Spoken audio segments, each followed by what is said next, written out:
Aku masih ingat Jumat sore itu. Ketika langit terlihat mendung, padahal ramalan cuaca bilang seharusnya cerah. Suamiku berdiri di depan cermin, merapikan kerah bajunya dengan gerakan yang tidak biasa. Ia tampak gugup, seolah ada yang menempel di pikirannya. Ketika anak kami memanggil, ia tidak langsung menjawab. Tatapannya kosong sebentar sebelum akhirnya tersadar. Yang membuatku heran, bukan sekali itu ia bersikap begitu. Setiap hari Jumat, suamiku selalu berubah. Ia bangun lebih pagi dari biasanya. Ia selalu bilang harus berangkat cepat. Dan yang paling janggal, ponselnya tidak pernah bisa dihubungi sejak siang sampai sore. Jumat bukan hari kerja terpanjangnya. Jadi, mengapa setiap Jumat ia menghilang? Aku duduk di tepi tempat tidur sambil memperhatikan ia memakai sepatu. Tangannya gemetar sedikit. Aku bertanya, suara serendah mungkin agar tidak memancing pertengkaran. "Kamu ada acara khusus hari ini?" Ia tersenyum, tapi senyum itu tidak mencapai matanya. "Tidak, biasa saja. Ada urusan kantor sebentar." Aku mengangguk, meski hatiku terasa dingin.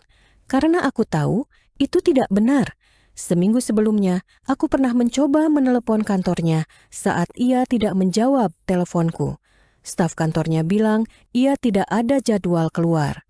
Bahkan tidak ada meeting apapun hari itu. Ketika aku bertanya, apakah suamiku di ruangan, staf itu menjawab bahwa sejak pagi ia tidak terlihat di kantor. Sejak saat itu, kecurigaanku tumbuh pelan-pelan, bukan rasa cemburu, tapi rasa takut. Ada sesuatu yang suamiku sembunyikan, dan ketakutan itu jauh lebih besar daripada sekadar perselingkuhan. Ada bayangan gelap yang menempel di wajahnya setiap kali ia pulang di malam Jumat, seperti seseorang yang sedang menelan rahasia yang terlalu pahit untuk dibagi. Dan hari ini, ketika ia mengikat tali sepatunya sambil menghela napas panjang, aku tahu aku harus mencari tahu. Sebelum aku membuka seluruh kisahnya, silakan tekan like dan subscribe agar aku bisa terus membawakan cerita seperti ini untuk kalian. Tulis juga dari daerah mana kamu menonton. Aku selalu penasaran dari mana saja kalian yang mendengar ceritaku malam ini. Ketika suamiku akhirnya keluar rumah, ia mencium keningku cepat, terlalu cepat, dan tanpa menoleh lagi, ia menutup pintu dan pergi. Dari jendela, aku melihatnya berjalan menuju mobil dengan langkah yang berat, bukan langkah seseorang yang bersemangat bertemu seseorang atau pergi ke acara menyenangkan. Ada beban di punggungnya, jelas terlihat dari cara ia menunduk sedikit. Aku memegang tirai, menatap mobilnya perlahan keluar dari garasi. Aku tidak tahu mengapa, tapi dadaku terasa sesak. Aku menunggu beberapa menit, memastikan suamiku sudah jauh sebelum aku mengambil kunci mobil dan tas kecilku. Hari ini, aku memutuskan untuk mengikuti kemana ia pergi setiap Jumat. Bukan untuk mencari kesalahan, tapi untuk mencari jawaban. Ada sesuatu di balik kepergiannya yang tidak ingin ia bagikan kepadaku, dan itu membuatku semakin ingin tahu alasannya. Anak kami sudah aku titipkan ke ibu mertuaku yang tinggal tidak jauh dari rumah kami. Jadi, aku punya cukup waktu. Aku menyalakan mobil dan mengikuti rute yang biasanya suamiku ambil. Jalannya cukup ramai, tapi aku bisa melihat mobilnya beberapa kendaraan di depan. Aku menjaga jarak, tidak terlalu dekat, tapi tidak terlalu jauh. Setiap belokan ia ambil, aku ikut. Setiap lampu merah ia lewati. Aku menunggu beberapa detik kemudian menyusul, hingga akhirnya suamiku keluar dari jalur yang biasanya ia ambil menuju kantor. Ia tidak pergi ke arah pusat kota. Ia tidak pergi ke arah kantor. Ia tidak pergi ke mall atau restoran manapun. Ia mengambil jalan kecil yang jarang dilewati mobil. Jalan yang bahkan aku tidak tahu tujuannya apa. Aku menggenggam setir mobil lebih erat, mencoba menenangkan pikiranku. Mungkin ia sedang melakukan pekerjaan sampingan. Mungkin ia sedang membantu seseorang. Mungkin ini semua hanya kesalahpahaman. Tapi semakin jauh aku mengikuti mobilnya, semakin aku sadar bahwa ini bukan perjalanan yang biasa. Karena jalan yang ia ambil semakin sepi. Sepi sekali. Suasana mulai berubah. Rumah-rumah berganti menjadi pepohonan. Pepohonan berganti menjadi tanah lapang. Semakin jauh kami melaju, semakin aku merasa ada sesuatu yang tidak ingin ia tunjukkan kepada siapapun, termasuk aku. Tiba-tiba, suamiku memperlambat mobilnya dan berhenti di samping sebuah bangunan tua yang hampir tidak terlihat dari jalan utama. Dinding bangunan itu berlumut, catnya mengelupas, dan lampu depannya tampak mati. Aku menutup mulutku dengan tangan. Ada sesuatu pada tempat itu yang membuat bulu kuduku berdiri. Aku mematikan mesin mobil dan menunduk, memastikan suamiku tidak melihatku. Ia turun dari mobil, mengantongi ponsel, dan berjalan ke arah pintu bangunan tua itu dengan langkah mantap, namun wajah penuh tekanan. Ketika ia membuka pintu itu dan masuk, aku tahu aku menemukan sesuatu. Sesuatu yang selama ini membuat suamiku menghilang setiap Jumat. Dan bagian terburuknya, aku belum tahu apakah aku siap untuk mengetahuinya. Aku menunggu beberapa detik sebelum membuka pintu mobil.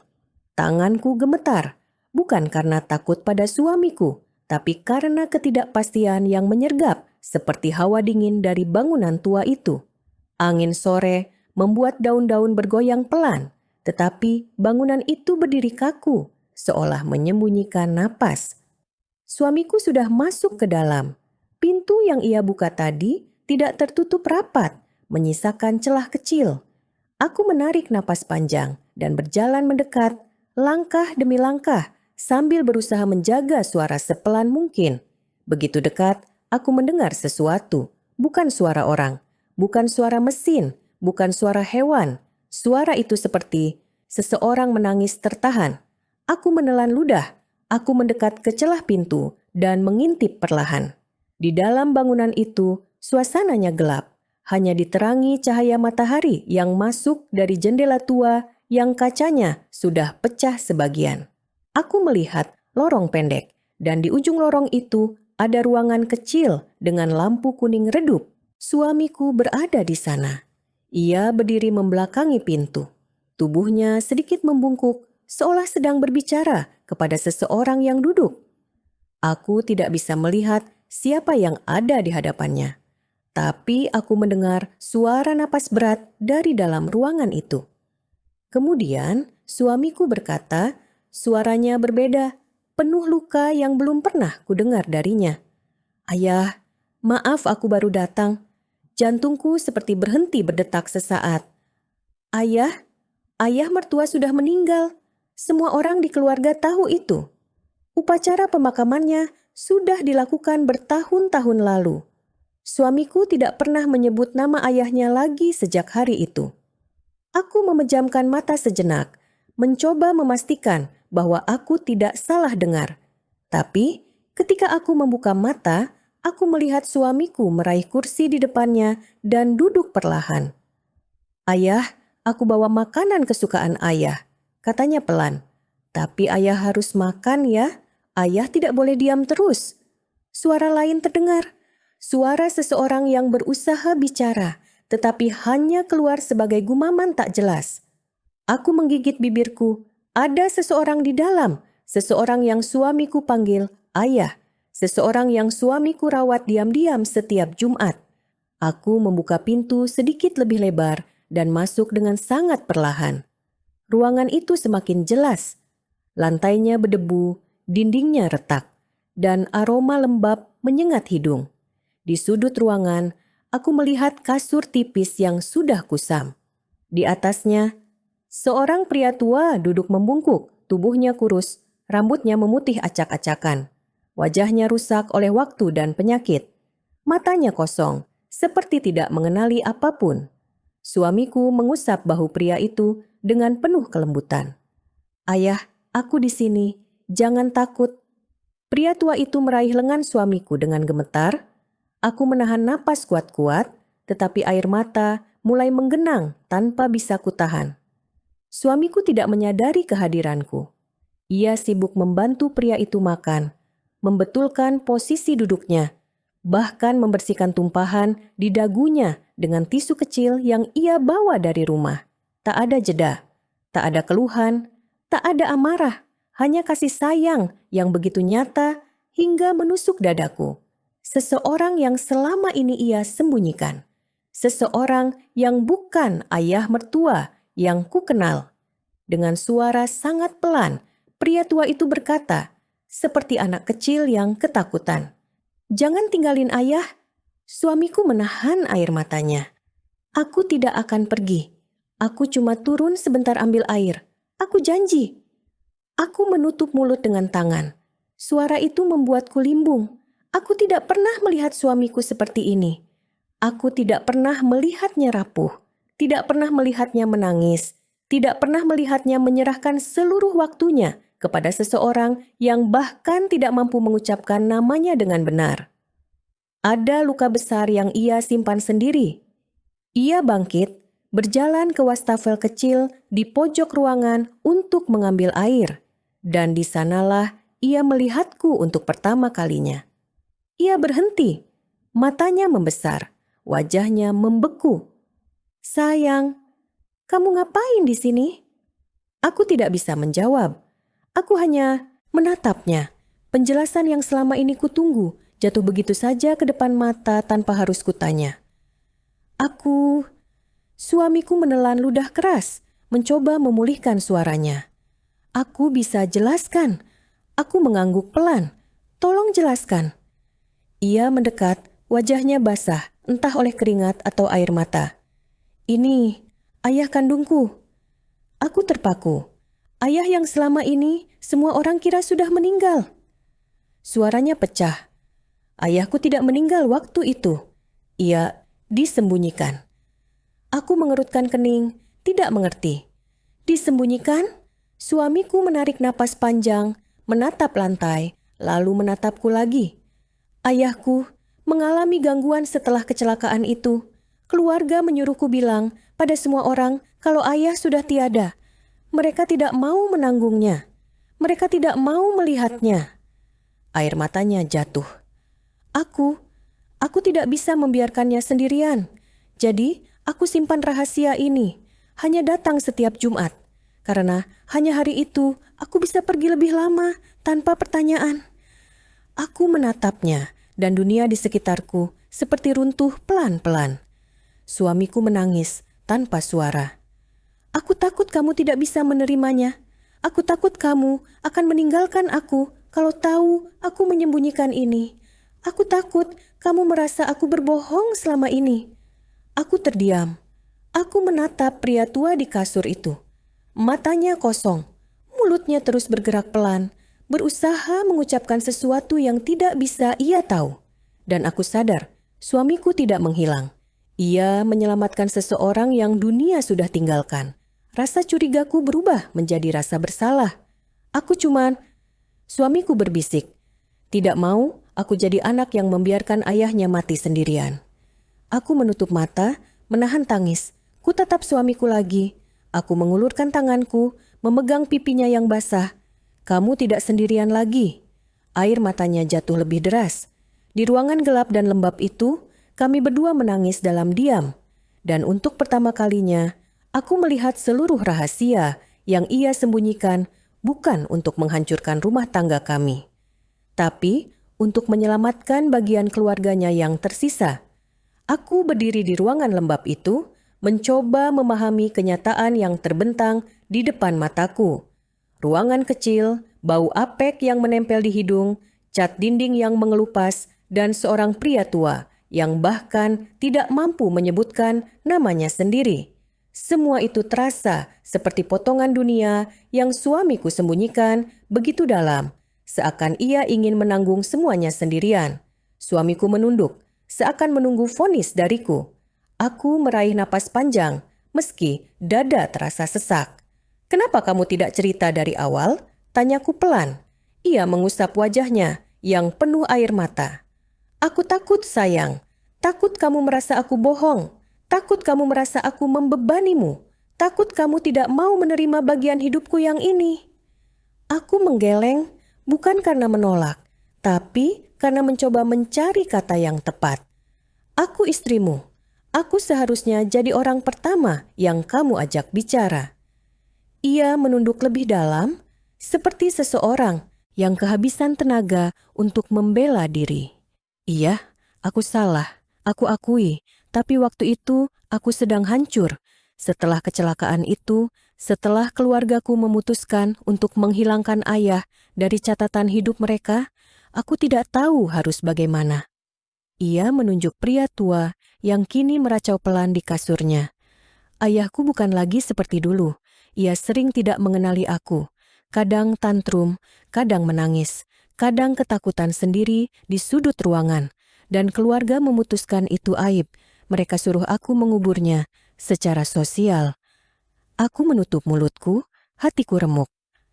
Lalu, ini bagaimana bisa jadi tanggung jawabmu sendiri? Suamiku duduk di kursi rapuh dekat kasur ayahnya.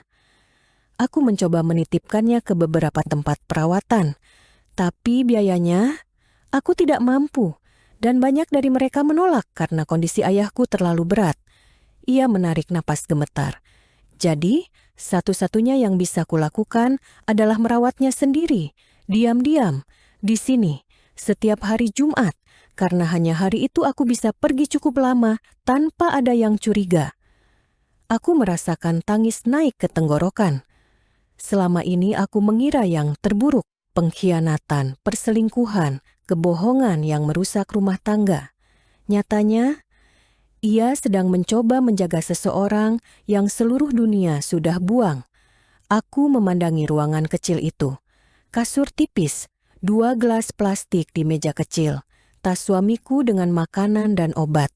Semuanya menunjukkan ia sudah melakukan ini sangat lama. Aku minta maaf, katanya lagi. Maaf karena aku membuatmu curiga. Maaf karena aku tidak percaya kamu bisa menerima ini. Aku mendekat perlahan, duduk di sampingnya. Aku memegang tangannya. Kamu salah satu orang paling kuat yang pernah kutemui, kataku pelan. Tapi kamu salah karena berjuang sendirian. Ia mengangkat wajahnya, matanya berkaca-kaca lagi. Aku tidak mau membuatmu ikut terbebani. Aku tersenyum tipis. Kamu lupa sesuatu. Apa? Aku sudah berjanji menjadi pasanganmu. Seharusnya bebanmu juga bebanku. Suamiku menutup mulutnya dengan tangan, menahan emosi yang meluap. Tiba-tiba ayahnya mengeluarkan suara, seperti memanggil. Suamiku segera mendekat, memegang tangan ayahnya. Ayah, aku di sini. Tidak apa, tenang. Pria tua itu menggenggam tangannya erat, lebih erat dari sebelumnya.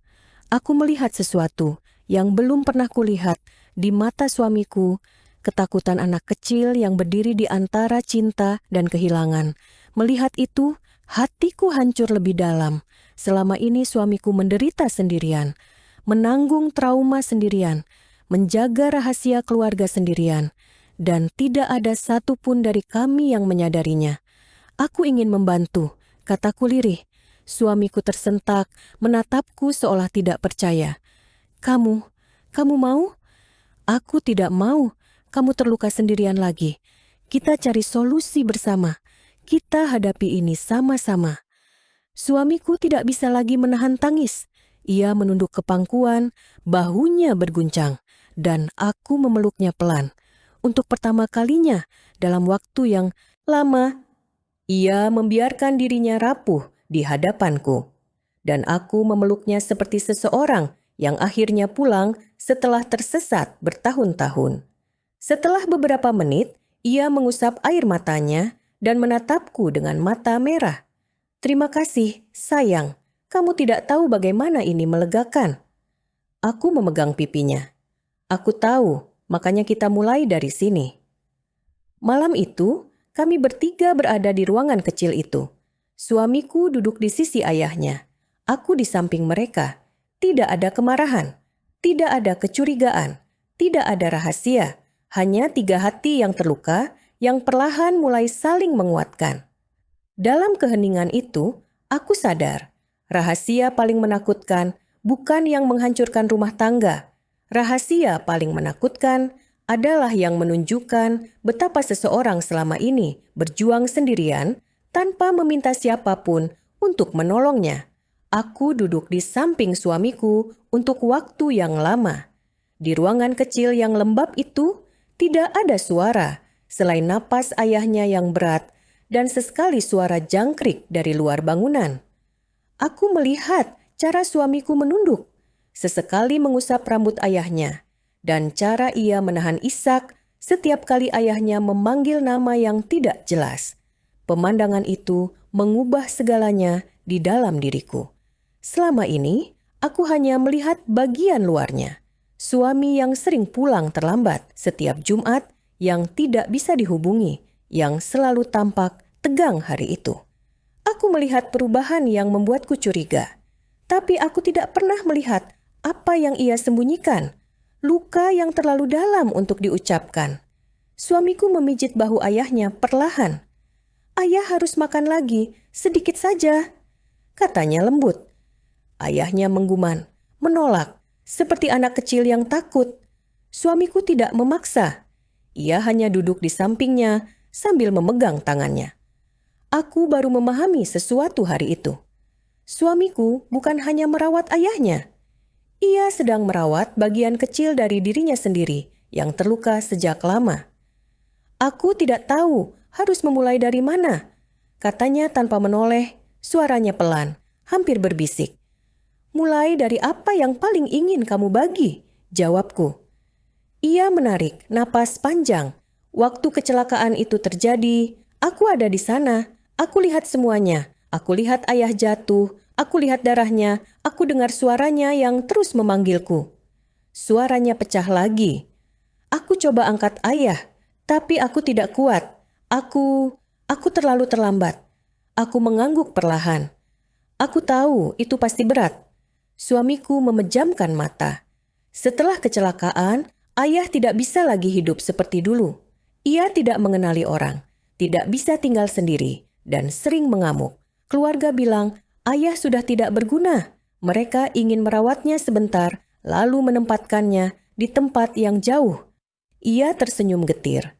Nyatanya, mereka hanya ingin membuangnya. Aku menatap suamiku lama. "Kamu tidak mau itu terjadi?" "Tidak," jawabnya dengan suara tegas untuk pertama kalinya hari itu. "Bagaimanapun, dia tetap ayahku. Ia yang membesarkan aku. Dan aku tidak mau jadi anak yang membiarkannya hilang begitu saja." Ia mengusap wajah ayahnya yang mulai tertidur. Tapi merawatnya tidak mudah. Ia sering hilang kendali. Ia menangis, teriak, bahkan tidak mau makan. Aku sempat hampir menyerah. Aku takut, dan aku tidak tahu bagaimana harus menjelaskan ini padamu. Aku menarik tangannya. "Kamu hanya perlu mengatakan yang sebenarnya." Ia menggeleng pelan. "Waktu itu aku tidak kuat. Aku malu. Aku takut kamu meninggalkanku." Hatiku mencelos. "Kenapa aku harus meninggalkanmu? Karena kamu menjaga orang tuamu." "Karena..." Ia menatapku, mata merah dan wajah letih. "Aku tidak mau kamu menanggung apa yang keluargaku tinggalkan padaku." Aku menghela napas pelan. "Kita suami istri, bebanmu bukan sesuatu yang harus kamu tutupi dariku." Ia menunduk, mengusap matanya. "Aku tahu, sekarang aku tahu." Setelah ayahnya tertidur, aku mengajak suamiku keluar sebentar untuk bernapas di udara malam. Di luar, angin membawa bau tanah basah. Bulan terlihat samar di belakang awan tipis. "Kamu harus berhenti melakukan ini sendirian," kataku. Ia menatapku ragu. "Maksudmu? Kita cari tempat perawatan yang benar, kita cari bantuan profesional. Kamu tidak bisa selamanya datang ke sini sendirian setiap Jumat." Ia mengguncang kepala. "Tapi biayanya, nanti kita pikirkan sama-sama." Aku memotong kalimatnya dengan lembut. "Semuanya bisa dicari, tapi kesehatanmu, kekuatanmu, itu tidak bisa diganti." Ia terdiam lama. "Aku hanya takut ayah jadi beban buat kamu," katanya lirih. Aku memegang wajahnya dengan kedua tanganku. Kamu lupa sesuatu. Apa? Ayahmu adalah keluargaku juga. Ia menahan napas panjang, lalu tiba-tiba mendekapku erat, seperti seseorang yang akhirnya menemukan tempat aman setelah terlalu lama tersesat. Aku benar-benar tidak tahu bagaimana hidup tanpa kamu, bisiknya. Aku tersenyum kecil di bahunya. Untung kamu tidak perlu hidup tanpa aku. Kami kembali masuk ke ruangan itu. Ayahnya masih tidur, tubuhnya yang ringkih bergerak pelan dengan napas berat. Suamiku membereskan meja kecil di samping kasur, membuang tisu bekas, merapikan kotak obat, dan menaruh bungkusan makanan yang belum sempat diberikan. Ia bekerja dengan hati-hati, dengan wajah lembut yang hanya muncul ketika seseorang benar-benar mencintai. Aku melihat pergerakan tangannya, dan di situ aku menemukan sesuatu yang selama ini tidak kusadari. Suamiku adalah seseorang yang hatinya besar sekali, terlalu besar, sampai-sampai ia rela membawa luka itu sendirian agar tidak menyakitiku. Aku janji mulai minggu depan kita hadapi ini bersama, kataku pelan. Ia berhenti, menoleh, dan tersenyum untuk pertama kalinya sejak pagi. Senyum lemah, tapi ada cahaya di dalamnya. Terima kasih, katanya. Aku mengangguk. Aku istrimu, tempatmu bersandar. Ia menarik napas, seolah beban yang ia pikul selama bertahun-tahun akhirnya sedikit terangkat. Dan saat kami bersiap keluar dari ruangan itu, ayahnya tiba-tiba membuka mata dan berbisik pelan, hampir tidak terdengar. Anakku. Suamiku berbalik cepat, wajahnya penuh harapan. Ayah di sini, katanya sambil memegang tangannya. Pria tua itu menggenggam erat, lebih kuat dari sebelumnya. Aku menahan napas. Ada sesuatu yang berbeda dari tatapan kosong itu. Untuk sesaat, hanya sesaat, matanya seperti mengenali suamiku. Air mata kembali mengalir di wajah suamiku. Ayah masih ingat aku? Suara itu pecah, seperti retakan yang sudah lama menahan air. Aku berdiri di belakang mereka, dan malam itu aku tahu, rahasia paling kelam bukanlah tentang pengkhianatan. Rahasia paling kelam adalah tentang cinta yang disembunyikan karena takut tidak ada yang mau memahaminya.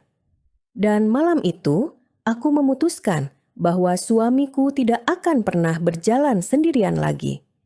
Aku kembali duduk di kursi kecil yang ada di samping pintu, membiarkan suamiku memegang tangan ayahnya hingga genggaman itu melemah kembali. Pria tua itu kembali terbenam dalam ketidakjelasan, tetapi satu kata barusan, anakku, cukup untuk membuat suamiku menangis lagi. Setelah beberapa menit, ayahnya tertidur lebih dalam. Napasnya pelan, tetapi stabil. Suamiku mengusap tangannya dan menutup selimut tipis itu dengan lembut. Lalu ia bangkit, wajahnya penuh letih, tetapi ada sesuatu yang berubah. Matanya tidak lagi penuh ketakutan, seperti ketika aku pertama tiba di gedung tua itu.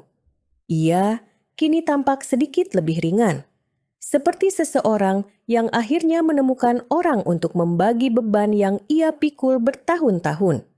Kami keluar dari ruangan itu pelan-pelan dan berdiri di lorong gelap yang diterangi cahaya kecil dari jendela pecah.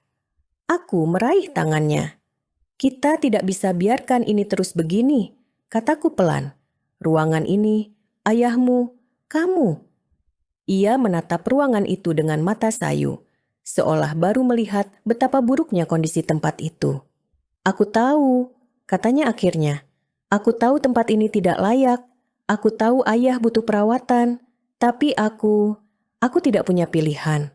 Ini satu-satunya tempat yang kutemukan waktu itu. Dan aku takut meminta bantuan siapapun. Aku menatapnya dalam-dalam. Sekarang kamu sudah tidak sendirian. Ia menarik napas panjang, lalu mengangguk. Dalam perjalanan pulang, mobil kami terasa penuh keheningan. Tapi itu bukan keheningan yang dingin. Itu keheningan yang dipenuhi perasaan lega, sedih, dan harapan. Suamiku mengemudi dengan lambat, seolah masih memproses apa yang terjadi hari itu. Ketika lampu merah menyala, ia berbisik, hampir seperti berbicara pada dirinya sendiri. Aku ingat waktu kecil, ayah selalu ajak aku jalan-jalan setiap malam Jumat. Ia selalu bilang malam Jumat itu malam keluarga, malam untuk mendengar cerita anaknya. Ia tersenyum pahit. Sekarang justru aku yang datang setiap Jumat untuk memastikan ayah tidak sendirian. Aku menggenggam tangannya. "Kamu anak yang baik." Ia menoleh, matanya merah. "Kalau aku anak yang baik, aku tidak akan biarkan dia tinggal di tempat itu. Selama ini, kamu melakukan apa yang kamu bisa?" Jawabku lembut. "Dan kamu tidak pernah menyerah." Ia menunduk. "Mungkin karena aku berharap suatu hari ayah kembali mengenaliku. Mungkin karena aku tidak siap menerima kenyataan bahwa ayah hilang sebelum sempat mengucapkan sesuatu yang seharusnya bisa ia ucapkan." Aku bertanya pelan, "Apa itu?" Suamiku memejamkan mata sebentar. Selama hidupnya, ayah tidak pernah bilang ia bangga padaku, dan aku selalu menunggu. Aku merasakan air mataku jatuh tanpa disadari. "Sayang, ayahmu memegang tanganmu tadi. Ia mengenalimu. Meski sebentar, meski hanya sesaat, itu berarti ia tidak benar-benar hilang." Suamiku menutup mulutnya dengan tangan, menahan tangis yang kembali naik. Setibanya di rumah, kami duduk di sofa tanpa menyalakan lampu. Rumah terasa hening, hanya suara jam dinding yang terdengar. Aku membiarkan ia meletakkan kepalanya di bahuku. Untuk pertama kali dalam pernikahan kami, suamiku terlihat selelah itu. Bukan karena pekerjaan, tapi karena melepaskan rahasia yang ia simpan terlalu lama. "Aku takut kamu membenciku," katanya. "Takut kamu tidak bisa menerima keluarga seperti ini." Aku menggeleng. "Aku tidak peduli seberapa kelam masa lalu keluargamu. Yang aku pedulikan adalah kamu, dan kamu tidak melakukan hal buruk apapun. Kamu hanya mencoba menyelamatkan seseorang yang kamu cintai." Ia memejamkan mata, melepaskan napas berat. "Terima kasih sudah datang hari ini. Walau aku tidak siap, tapi kamu datang dengan hati yang aku butuhkan." Aku tersenyum kecil. "Aku datang karena aku mencintaimu." Ia menggenggam tanganku erat, seperti seseorang yang takut kehilangan pegangan. "Aku janji, mulai sekarang aku tidak akan sembunyikan apapun darimu," katanya pelan. Aku capek bersembunyi. Aku memeluknya. "Kita mulai dari besok," kataku. "Kita cari tempat perawatan yang layak. Kita cari bantuan medis. Kita cari cara agar ayahmu tidak tinggal di tempat itu lagi." Ia mengangguk cepat. "Ya, tolong bantu aku." Aku akan bantu. Hari-hari berikutnya penuh dengan percakapan panjang. Kami menghabiskan waktu mencari panti rehabilitasi, menghubungi beberapa pusat perawatan, dan meminta rekomendasi dari dokter. Tidak mudah, biayanya besar, dan beberapa tempat penuh. Tapi kami terus mencoba. Sampai akhirnya, setelah hampir 1 minggu, kami menemukan satu tempat yang layak.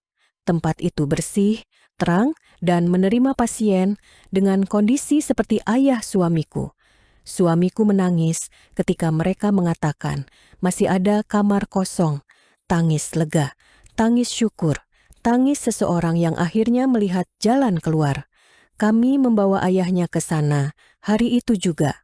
Perjalanan ke tempat perawatan itu dipenuhi rasa haru. Ayahnya duduk diam di kursi roda, tidak banyak bicara. Sesekali ia melihat keluar jendela, kemudian kembali menunduk. Ketika kami tiba, perawat menyambut dengan ramah, menjelaskan prosedur, dan memastikan keadaan ayahnya stabil. Ruangannya jauh lebih baik daripada ruangan kumuh yang selama ini ia tinggali. Ketika suamiku duduk di samping ayahnya, untuk berpamitan sebentar, ayahnya menatapnya.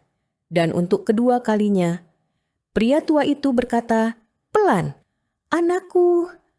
Suamiku langsung menunduk, bahunya bergetar hebat. Aku tahu saat itu ia merasa waktunya tidak terbuang sia-sia.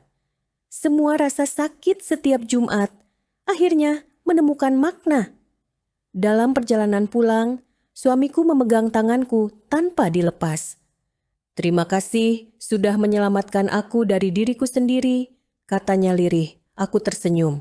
Kita menyelamatkan satu sama lain. Ia menoleh, mata lembab tapi hangat. "Mulai sekarang, setiap Jumat, aku tidak menghilang lagi. Aku akan pulang bersama kamu." Aku menggenggam tangannya lebih erat, karena pada hari itu, aku bukan hanya menemukan di mana suamiku berada setiap Jumat. Aku menemukan bagian dirinya yang paling rapuh dan paling manusiawi. Dan aku berjanji, aku akan menjaganya seperti ia menjaga ayahnya selama ini.